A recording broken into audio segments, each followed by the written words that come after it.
Selamat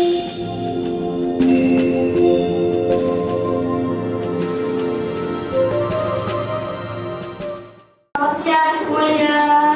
Iya. Gimana kabarnya hari ini? Alhamdulillah. Ada yang hari ini tidak masuk? Nah, dan keterangannya apa ya? Oke, saya mulai ya. Assalamualaikum warahmatullahi wabarakatuh. Waalaikumsalam warahmatullahi wabarakatuh. Sebelum memulai pembelajaran hari ini, marilah kita panjatkan puji syukur kehadirat Tuhan Yang Maha Esa karena atas berkat rahmat dan limpahan karunia-Nya kita bisa berkumpul di sini dalam mata pelajaran ekonomi pertemuan ke-5.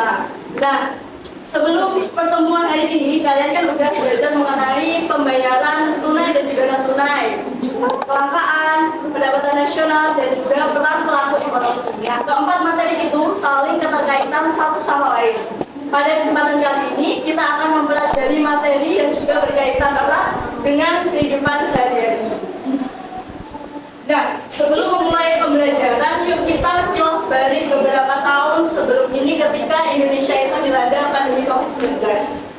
Ketika dilanda pandemi COVID-19, perekonomian di Indonesia itu cenderung turun. Banyak sekali perubahan yang terjadi pada sektor pendidikan, misalnya kegiatan belajar mengajar yang tadinya itu terselenggara secara offline seperti ini diganti dengan pembelajaran jarak jauh. Lalu dalam sektor kesehatan, setelah pandemi COVID-19 itu menunjukkan bahwa kita itu lebih aware dan lebih peduli dengan kebersihan maupun kesehatan. Dan juga selain itu juga mempengaruhi sektor perekonomian. Pandemi COVID-19 itu jumlah pengangguran di Indonesia mengalami kenaikan yang signifikan. Karena kan waktu pandemi COVID-19 itu banyak sekali perubahan dalam sektor-sektor, terutama sektor usaha, sektor perdagangan, dan juga pertanian. Pemerintah itu menerapkan kebijakan yang membatasi aktivitas sosial dalam masyarakat. Sehingga karena adanya kebijakan pembatasan sosial tersebut, para pelaku usaha itu merubah strategi pemasarannya dari toko-toko offline menjadi offshore dan lain sebagainya. Nah, di masa pandemi COVID-19 itu menyebabkan tingkat pengangguran yang tinggi dan juga berdampak pada jangka panjang. Hari ini kita akan mempelajari materi pengangguran yang relevansinya erat dengan kehidupan kita sehari-hari. Sebelumnya, saya mau tanya nih, apa yang ada di pikiran kalian ketika mendengar kata pengangguran? Kerja. Oke, ada lagi? Gak punya penghasilan, betul. Lagi? Banyak utang, betul sekali. Jadi tujuan pembelajaran dari mata pelajaran hari ini yaitu terkait dengan materi pengangguran, yakni peserta didik dapat mengerti definisi pengangguran, jenis-jenis pengangguran, penyebab, dampak, dan juga cara mengatasi pengangguran.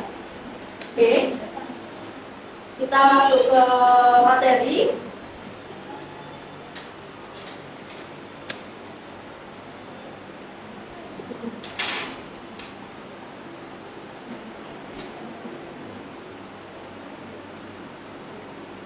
Sebelum kita belajar lebih lanjut tentang pengangguran, mohon hilangkan distraksi yang dapat mengganggu selama proses pembelajaran. Yuk disimpan dulu HP-nya, ditaruh dulu, nanti ada waktunya buat buka HP ya. Pengangguran itu tidak punya pekerjaan, tidak punya penghasilan, bahkan banyak memiliki utang. Nah, sebenarnya apa sih pengertian atau definisi dari pengangguran itu? Jadi, pengangguran adalah mereka yang masuk dalam angkatan kerja tetapi belum memiliki pekerjaan atau sedang mencari pekerjaan. Nah, angkatan kerja sendiri itu adalah masyarakat yang masuk usia kerja sesuai dengan ketentuan pemerintah Indonesia, yakni usia 15 sampai dengan 65 tahun. Selanjutnya ini ada tingkat pengangguran di Indonesia. Menurut kalian, tingkat pengangguran di Indonesia itu tinggi atau rendah? Tinggi. Betul banget. Jadi tingkat pengangguran di Indonesia pada tahun 2024 itu menunjukkan angka yang cukup tinggi, yakni di kisaran 4,82% menurut Badan Pusat Statistik dengan 7,20 juta jiwa sebagai status penganggur. Nah, kondisi waktu COVID-19 itu tingkat penganggurannya juga hampir sama ya dengan tahun ini, yakni cukup tinggi karena beberapa perubahan yang terjadi akibat dari kebijakan pemerintah. Nah, sekarang di sini ada video mengenai keadaan pengangguran di kalangan Gen Z. Mohon disimak ya. BPS melaporkan 9,9 juta penduduk usia 15 hingga 24 tahun di Indonesia yang tidak beraktivitas produktif dari total 44,47 juta anak muda berusia 15 hingga 24 tahun di tahun 2023. BPS menyebut data itu perlu menjadi perhatian pemerintah. Badan Pusat Statistik (BPS) mencatat terdapat 9,9 juta anak muda usia 15 hingga 24 tahun di Indonesia tanpa kegiatan atau youth not in education, employment and training. Angka tersebut dari total 44,47 juta anak muda usia 15 hingga 24 tahun atau sekitar 22,25% pada Agustus 2023. BPS mendefinisikan NEET sebagai penduduk usia 15 hingga 24 tahun yang berada di luar sistem pendidikan, tidak sedang bekerja dan tidak sedang berpartisipasi dalam pelatihan. Hal tersebut menggambarkan adanya tenaga kerja potensial yang tidak diberdayakan. Berdasarkan data BPS, persentase NEET jenis kelamin laki-laki sebanyak 4,1 juta orang atau 42,14% dari total persentase NEET. Sementara yang berjenis kelamin perempuan tercatat sebanyak 5,7 juta orang dengan persentase 57,86%. Sementara itu berdasarkan golongan umur terdapat 3,4 juta yang masuk kategori NEET berusia 15 hingga 19 tahun, sedangkan 6,4 juta yang berusia 20 hingga 24 tahun. Menurut Direktur Eksekutif KOR Indonesia, Muhammad Faisal, data tersebut menggambarkan masalah kompleks ketenagakerjaan domestik. Hal tersebut berkaitan dengan penciptaan lapangan pekerjaan. Faisal mengatakan saat ini sektor yang paling banyak menciptakan lapangan pekerjaan seperti manufaktur, perdagangan, dan pertanian justru melambat. Sementara sektor jasa tertentu mencatatkan pertumbuhan signifikan. Dari video berita yang telah kalian simak tadi, dapat kita simpulkan bahwa ternyata jutaan Gen Z itu menganggur. Jadi, Badan NEET itu mencatatkan bahwa adanya tenaga kerja potensial yang tidak diberdayakan, yang menunjukkan adanya permasalahan domestik terkait dengan ketenagakerjaan dan juga penyediaan lapangan pekerjaan. Pengangguran itu nggak ada hanya di kelompok usia tertentu aja ya, tapi bisa juga di semua kelompok usia. Selanjutnya kita akan mempelajari tentang jenis-jenis pengangguran. Jenis-jenis pengangguran itu ada dua, yakni yang pertama berdasarkan penyebabnya dan juga yang kedua berdasarkan sifatnya. Nah ini kayaknya udah pada bosan, jadi lebih baik kita diskusi kelompok aja ya. Oke.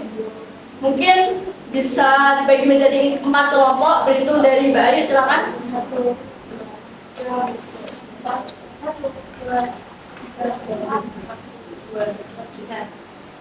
4.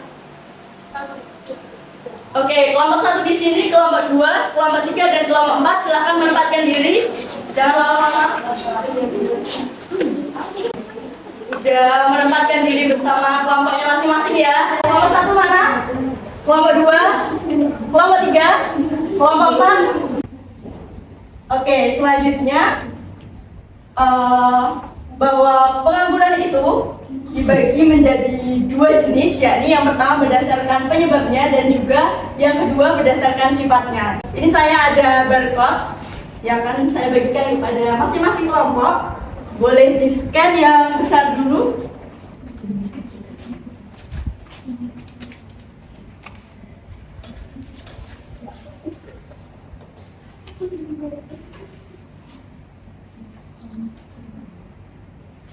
Mungkin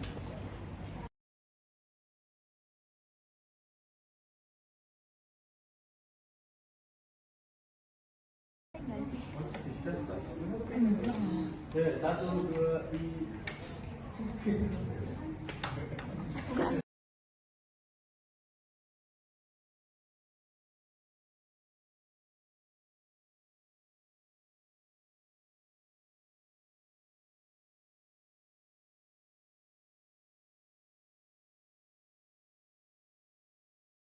Berikut yang tadi isinya apa udah dibuka? Yang pertama adalah jenis pengangguran berdasarkan penyebabnya. Silakan disampaikan nomor 1, Mbak Chelsea. Pengangguran psikis atau konjunktur itu pengangguran yang diakibatkan oleh perubahan dalam tingkat kegiatan ekonomi.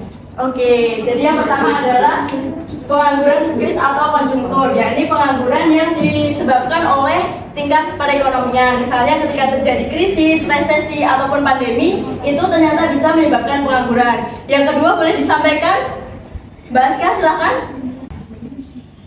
Yang kedua ada pengangguran struktural, yaitu pengangguran yang diakibatkan oleh perubahan struktur ekonomi suatu negara. Misalnya dari struktur pertanian ke industri atau perniagaan, sehingga yang bekerja di bidang pertanian tidak dapat bekerja di bidang industri karena dikarenakan keterampilan. Oke, yang kedua adalah pengangguran struktural, yakni pengangguran yang terjadi akibat perubahan struktur perekonomian, misalnya dari masyarakat pertanian ke industri. Yang ketiga boleh disampaikan Mbak Ayus.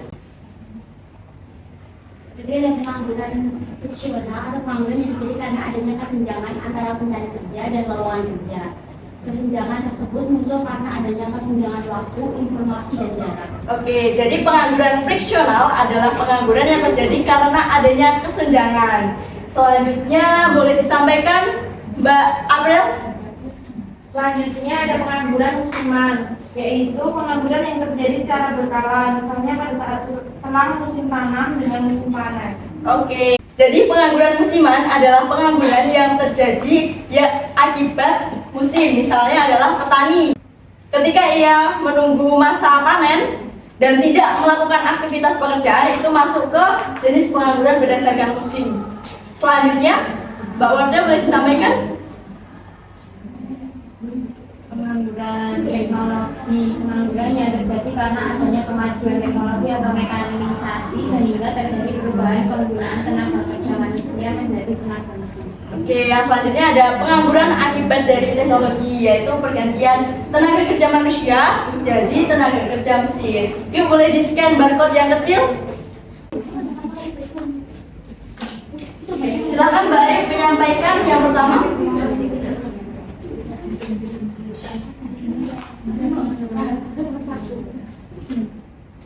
Yang pertama adalah pengangguran terbuka, yaitu angkatan kerja yang benar-benar tidak punya pekerjaan terjadi karena kurangnya lapangan pekerjaan, tidak mau bekerja, atau ketidakcocokan antara lawan pekerjaan dengan lapas belakang yang Oke, yang pertama ada pengangguran terbuka, yakni pengangguran yang bisa terjadi akibat ketidakseimbangan antara jumlah lapangan pekerja yang tersedia dan juga jumlah angkatan pekerjaan.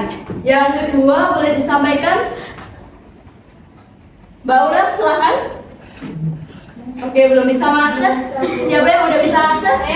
Oke, silakan Mbak Tika. Yang kedua yaitu pengangguran, yaitu angkatan kerja yang bekerja di bawah jam kerja normal kurang dari 35 jam seminggu. Oke, terima kasih. Jadi, seseorang yang masuk dalam kategori setengah menganggur apabila ia bekerja di bawah jam kerja normal dalam seminggu, yakni kurang dari 35 jam selama 1 minggu. Yang terakhir, siapa yang mau menyampaikan? Silakan Mbak Asa. yang ketiga pengangguran yang terstruktur.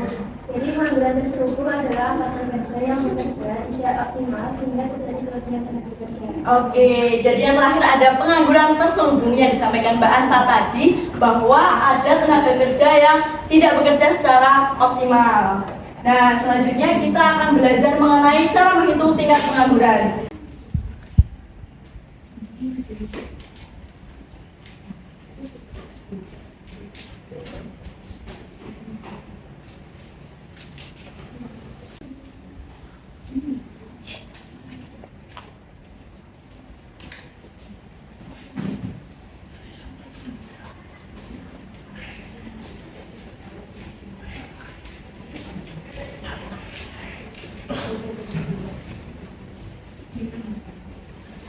Jadi rumus untuk mencari tingkat pengangguran yakni jumlah pengangguran dibagi angkatan kerja dikali 100%. Contoh soalnya adalah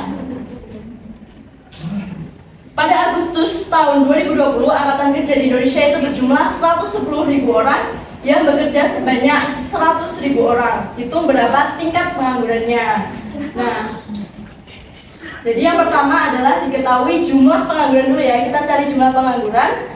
Kalau angkatan kerja sebanyak 110 dan yang bekerja sebanyak 100.000, berarti jumlah penganggurannya adalah sebanyak 10.000 dibagi dengan 110, betul. Angkatan kerja dikali 100% sehingga menghasilkan tingkat pengangguran sebesar 9,9%. Apakah bisa dipahami? Oke, selanjutnya nih ada satu lagi latihan soal. Ada yang mau coba ngerjain? Oke, Mbak Asa silahkan.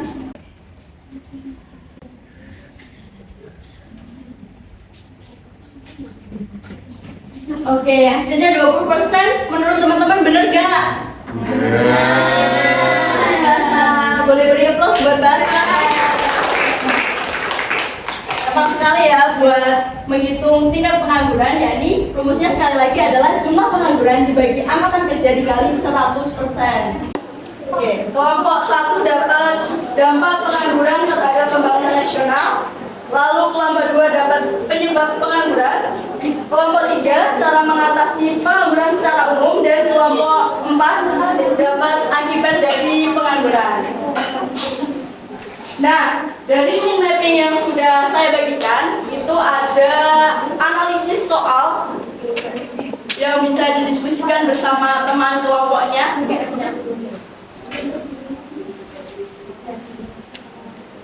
Silakan didiskusikan terkait pertanyaan analisis soal dengan penyebab pengangguran, lalu cara mengatasi pengangguran, dampak dari pengangguran, dan juga bagaimana pengangguran itu bisa terjadi. Silakan didiskusikan bersama kelompoknya.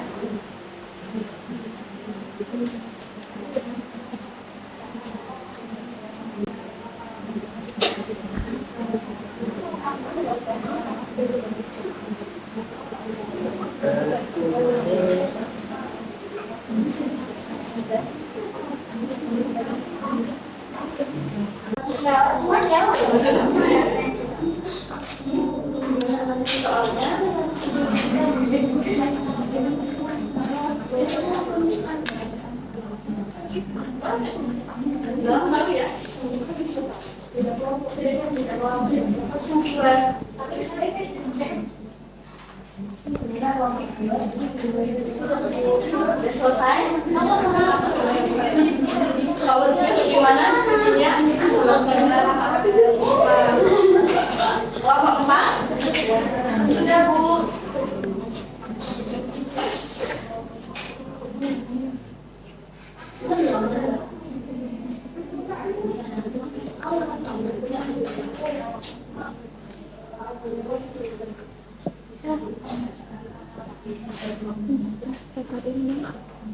Oke, karena kelompok 1 sampai dengan kelompok 4 sudah selesai, yuk perwakilan dari satu orang dari satu kelompok boleh maju ke depan buat menyampaikan jawaban dan hasil diskusi. Dimulai dari kelompok 3 dulu.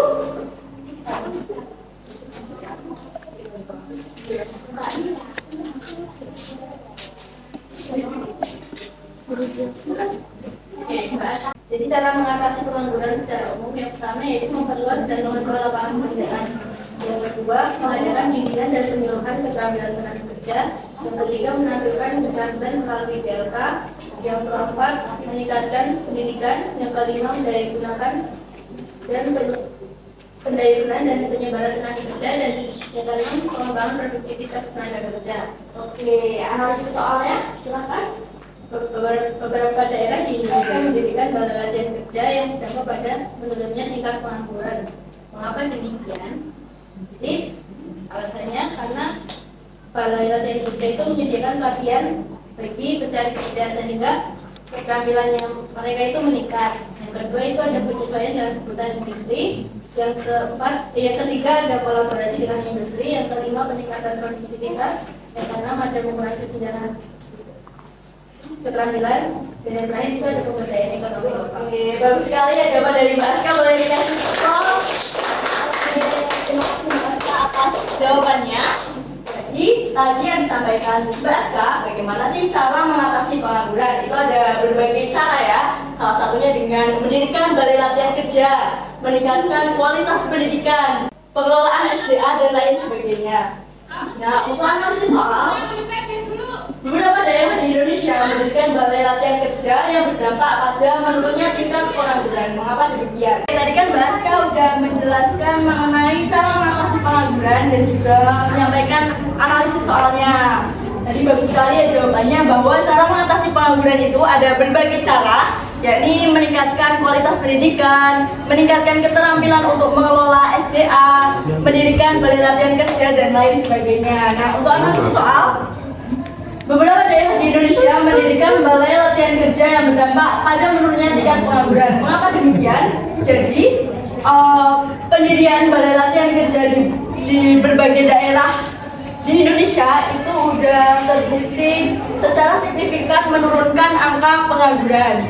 Di mana dalam balai latihan kerja itu kita bisa melatih keterampilan kerja dan juga memiliki koneksi dengan berbagai industri sehingga penyalurannya itu mudah ketika masuk ke balai latihan kerja. Nah, selanjutnya kelompok 1, silakan. Iya, silakan menyampaikan kelompok 1 mengenai dampak pengangguran terhadap pembangunan nasional. Oke, silakan disampaikan Mbak Ayu. Jadi terdapat dampak pengangguran terhadap pembangunan nasional, yaitu yang pertama, pendapatan nasional dan pendapatan per kapita rendah. Yang kedua, adanya penerimaan negara dari pajak penghasilan menurun. Tiga, dampak psikologis yaitu penganggur minder karena status sosial tidak jelas sehingga menimbulkan perilaku yang menyimpang atau menimbulkan penyakit sosial. Ya, dan yang keempat yaitu meningkatkan biaya sosial meliputi biaya keamanan, biaya proses peradilan, dan biaya medis. Oke, untuk analisis soalnya. Untuk analisis soalnya yaitu tingginya tingkat pengangguran berpengaruh pada pendapatan per kapita yang rendah. Mengapa demikian? Karena jika pengangguran itu tinggi, otomatis tidak ada suatu pendapatan yang diterima oleh setiap masyarakat. Sedangkan pendapatan itu juga mempengaruhi tingkat konsumsi. Kalau pendapatan rendah, otomatis tingkat konsumsi juga menurun. Padahal yang kita ketahui, pendapatan per kapita juga dipengaruhi oleh konsumsi. Jadi kalau konsumsi rendah, maka akan berpengaruh ke pendapatan per kapita. Betul sekali. Beri tepuk tangan buat Mbak Ayu. Terima kasih Mbak Ayu atas penjelasan yang disampaikan.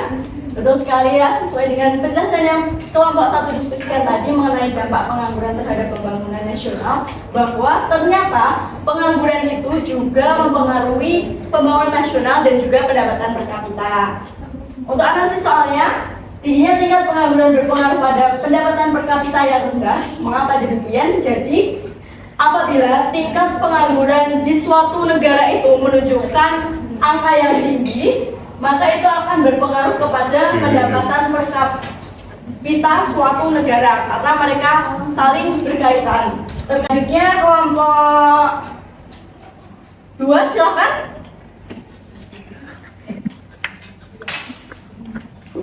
Mbak Wardah akan menyampaikan terkait. Oke, silakan.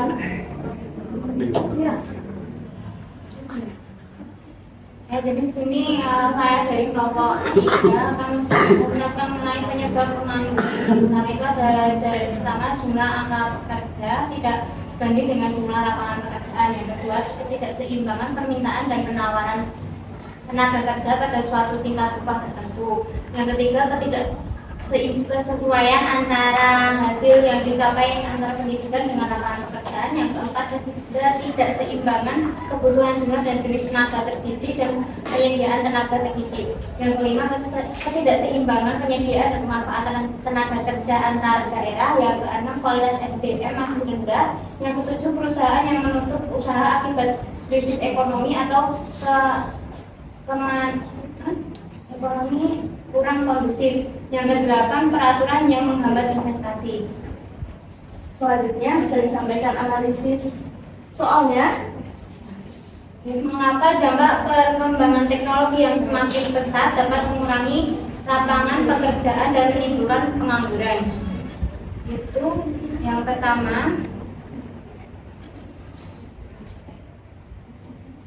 itu ada otomatisasi. Banyak tugas yang sebelumnya dilakukan oleh manusia dapat dilakukan oleh mesin atau perangkat lunak. Misalnya itu robot yang di pabrik dapat menggantikan pekerja di lini produksi. Yang kedua ada efisiensi. Teknologi memungkinkan proses bisnis menjadi lebih efisien, misalnya dengan menggunakan sistem manajemen yang terkomputerisasi, perusahaan dapat mengurangi kebutuhan akan staf administratif. Terus yang ketiga ada pengurangan biaya. Perusahaan seringkali mengadopsi teknologi baru untuk mengurangi biaya operasional, termasuk biaya tenaga kerja. Yang keempat, perubahan keterampilan yang dibutuhkan. Teknologi baru seringkali memerlukan keterampilan yang berbeda dari yang dimiliki oleh tenaga kerja saat ini. Yang kelima adalah globalisasi. Teknologi memungkinkan perusahaan untuk beroperasi secara global dengan lebih mudah, yang dapat menyebabkan pekerjaan berpindah ke negara-negara dengan biaya tenaga kerja yang lebih rendah. Oke, terima kasih banyak Mbak Wardah atas penjelasannya. Beri apresiasi buat Mbak Wardah. Jadi penyebab pengangguran itu bisa disebabkan oleh banyak faktor ya. Salah satunya adalah ketidakseimbangan antara lapangan pekerjaan yang tersedia dengan jumlah angkatan kerja. Terus karena rendahnya kualitas pendidikan, rendahnya keterampilan, dan lain sebagainya. Untuk analisis soal yang tadi disampaikan, sangat bagus sekali jawabannya bahwa ternyata perkembangan teknologi di era globalisasi yang semakin pesat itu juga bisa menyebabkan pengangguran. Seperti yang kita lihat saat ini kan banyak sekali pekerjaan yang bisa digantikan oleh teknologi, misalnya kayak customer service ataupun teller bank. Nah, selanjutnya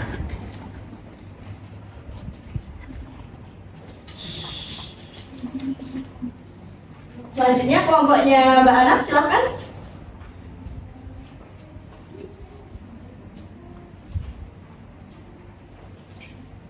Jadi di sini akibat pengangguran ada 7. Yang pertama ada kemiskinan, yang kedua daya beli masyarakat turun, yang ketiga permintaan hasil produksi turun, yang keempat investasi rendah, yang kelima pembangunan dan pertumbuhan ekonomi terhambat, yang keenam ketidakstabilan sosial dan politik, yang ketujuh muncul masalah sosial atau pencurian, penculikan, dan pelacuran. Lalu pengangguran pada pemuda dapat berakibat pada munculnya tindak kejahatan di wilayah Jakarta dan kota besar lainnya karena beberapa faktor sosial dan ekonomi. Yang pertama, keterbatasan akses terhadap sumber daya ekonomi. Yang kedua, frustasi dan rasa putus asa. Yang ketiga, pengaruh lingkungan sosial. Yang keempat, kurangnya pendidikan dan pelatihan. Yang kelima, rendahnya dukungan sosial. Dan yang keenam, kesenjangan sosial dan ekonomi. Dalam mengatasi masalah ini diperlukan pendekatan yang holistik, termasuk peningkatan akses pendidikan dan pelatihan, penciptaan lapangan kerja, serta dukungan sosial dan ekonomi yang kuat untuk membantu pemuda mengatasi tantangan yang mereka hadapi dan menghindari terjerumusnya ke dalam tindak kejahatan. Oke, beri tepuk tangan buat Mbak Anat. Bagus sekali ya jawabannya. Tadi Mbak Anat menyampaikan bagaimana sih akibat pengangguran. Akibat pengangguran itu antara lain terjadinya kemiskinan, rendahnya daya beli konsumsi, dan juga tindak kejahatan. Nah, untuk analisis soal wilayah Jakarta dan kota besar lainnya, tingkat kejahatan menunjukkan angka yang tinggi. Hal ini dipengaruhi oleh keadaan sosial. Mengapa pengangguran pada pemuda berakibat pada munculnya tindak kejahatan? Jadi pengangguran itu bisa menimbulkan tindak kejahatan karena ketika kita nggak punya pekerjaan kan otomatis tidak ada penghasilan yang masuk nih. Nah, sedangkan kebutuhan itu pasti semakin hari semakin bertambah. Nah, itu bisa memicu adanya tindak kejahatan. Ini ada beberapa berita terbaru mengenai pengangguran.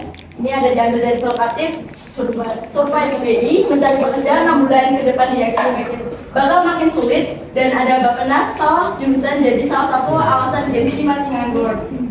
Ini ada beberapa headline berita terbaru mengenai pengangguran di kalangan gengsi dan juga pengangguran ketika terjadi pandemi COVID-19 di Indonesia yang udah kita pelajari di awal pembelajaran tadi. Nah, oke, kita masuk di akhir materi buat mengulas lagi materi yang telah kita pelajari bersama. Ini ada kuis, boleh diakses.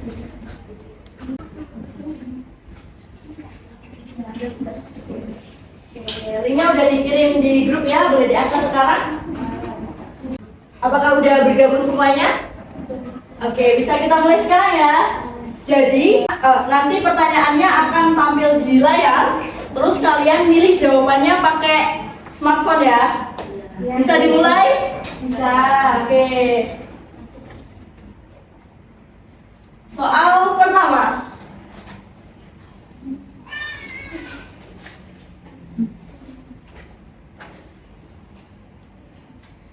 Soalnya di layar ya.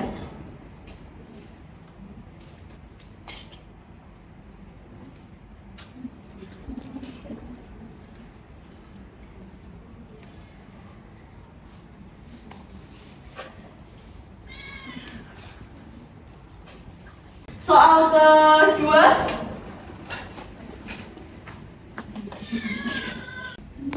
Oke, jawabannya adalah pengangguran ya. Ternyata masih ada yang jawab angkatan kerja. Berarti belum paham nih materinya. Soal keempat.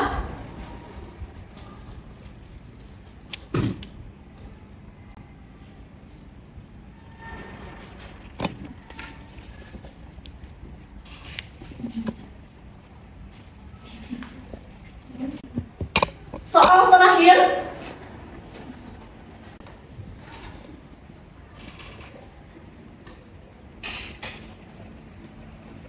Yuk kita lihat siapa yang memperoleh skor tertinggi.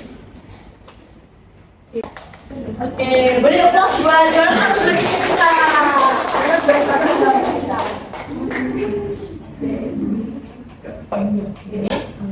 Jadi kita udah sampai ke akhir pembelajaran. Mari kita ulas sedikit materi yang udah kita pelajari tadi, mulai dari definisi pengangguran. Ada yang masih ingat?